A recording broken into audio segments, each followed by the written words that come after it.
네, 김요한입니다. 같이 말씀 묵상하겠습니다. 우리는 왜 무너질까요? 물론 여러 요인이 있습니다.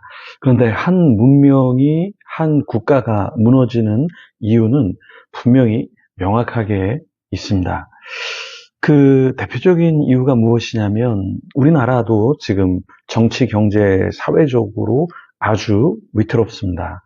늘 그랬지만 지금 더 심각하게 어렵습니다. 잘 대처해야 하는데요. 역사학자 아놀드 토인비는 인류 문명의 이 생명력이 없어지는 그 이유에 대해서 다가오는 시련, 도전에 있어서 제대로 응전하지 못하기 때문에 그렇다라는 이야기를 했습니다. 개인적으로도 그렇고 교회적으로도 그렇고 사회적으로도 또 국가적으로도 언제나 위험은 오죠. 근데 그 위험에 대해서 어려움에 대해서 어떻게 대처하는가 그 대처에 따라서 흥망성쇠가 결정이 된다라는 것이죠. 여러분은 요즘에 어떻게 어려움을 넘어가고 풀어가고 있습니까? 대부분 우리는 그런 어려움이 오면 풀려고 하지 않고 도망가려고 하고 또 모른 척하는 그런 경향이 우리에게 있습니다. 오늘 본문에 보면 어려움이 왔지만 그 어려움을 풀지 못하는 그런 나라가 있습니다. 이사야 19장은 예전에 고대 근동의 패권을 쥐고 찬란했던 그 나라 애굽이 어떻게 무너지는가 그것을 우리에게 보여줍니다. 그러면서 그 강한 애굽도 무너지는데 우리는 어려움 속에서 어떻게 해야 생존하고 또 계속해서 우리의 공동체와 국가를 유지할 수 있는가 거기에 대해서 우리가 같이 한번 알아야 하고 고민하면 좋겠습니다. 이사야 19장 16절에서 25절 말씀인데요. 먼저 16절에서 18절 말씀 같이 한번 읽어보겠습니다. 그날에 애굽이 부녀와 같을 것이라. 그들이 만군의 여호와께서 흔드시는 손이 그들 위에 흔들림으로 말미암아 떨며 두려워할 것이며 유다의 땅은 애굽의 두려움이 되리니 이는 만군의 여호와께서 애굽에 대하여 정하신 계획으로 말미암이라. 그 소문을 듣는 자마다 떨리라. 그날에 애굽 땅에 가나안 방언을 말하며 만군의 여호와를 가리켜 맹세하는 5성읍이 있을 것이며 그 중 하나를 멸망의 성읍이라 칭하리라.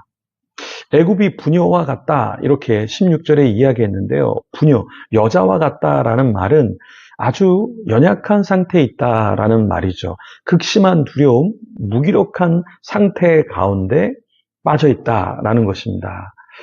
유다 땅이 사실은 애굽을 두려움의 대상으로 삼았죠. 그런데 오늘 본문에는 이 애굽에 대해서 하나님께서 심판을 작정하시고 하나님께서 다루시기 때문에 더 이상은 이 애굽에 대해서 유다가 두려워하거나 염려할 필요가 없다라는 것이죠.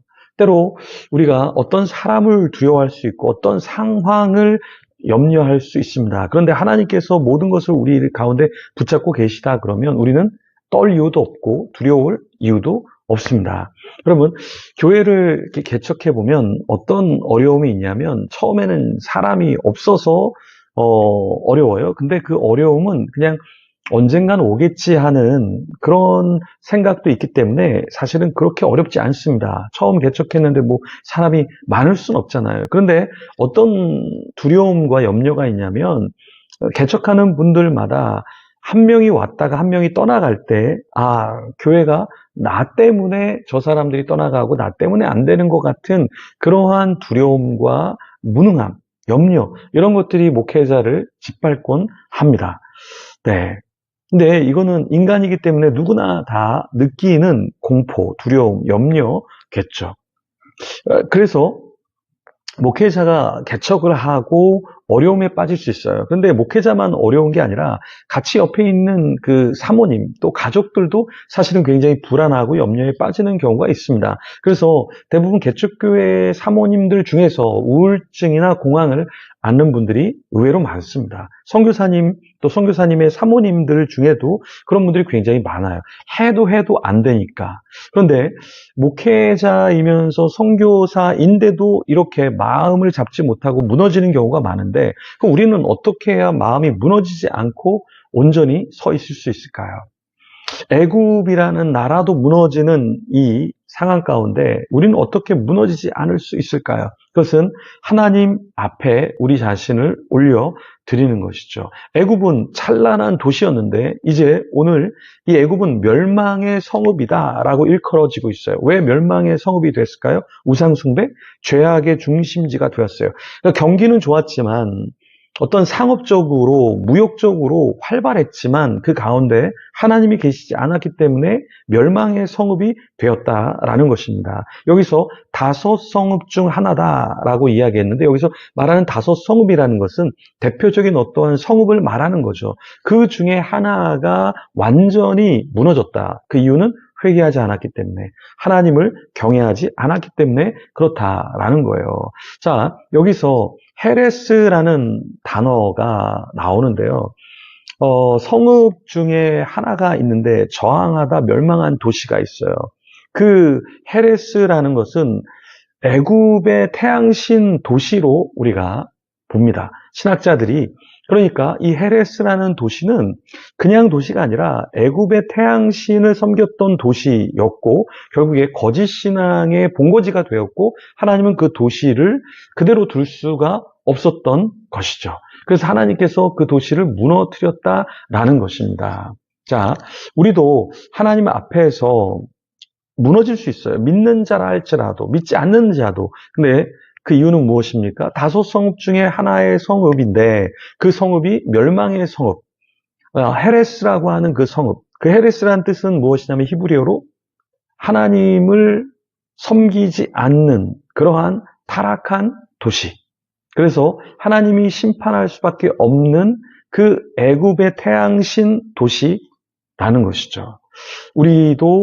우리가 이 시대에 어떤 다른 것을 섬기고 따라간다면 우리가 하나님 보실 때에 무너져야 할 성읍 중에 하나로 간주될 수 있겠죠. 그래서 우리가 조금 더 우리의 마음을 다잡고 더 하나님을 붙잡는 저와 여러분이 되기를 소망합니다. 같이 기도하며 주님 앞에 나가겠습니다. 하나님, 감사합니다. 애굽은 강성했지만 무너졌습니다.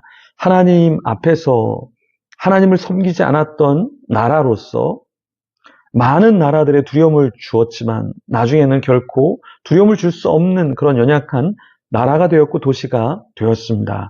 그 당시에 태양신을 섬겼던 그러한 애굽, 헤레스의 성읍, 우리가 똑같이 그런 존재가 되지 않게 하여 주시고 우리는 주님을 섬기는 자 되게 하여 주시옵소서. 오늘 하루도 주님을 섬기며 따르는 그런 자가 되기를 소망하며 예수님 이름으로 기도합니다. 아멘. 이 시간에 같이 기도하며 주님 앞에 나가겠습니다.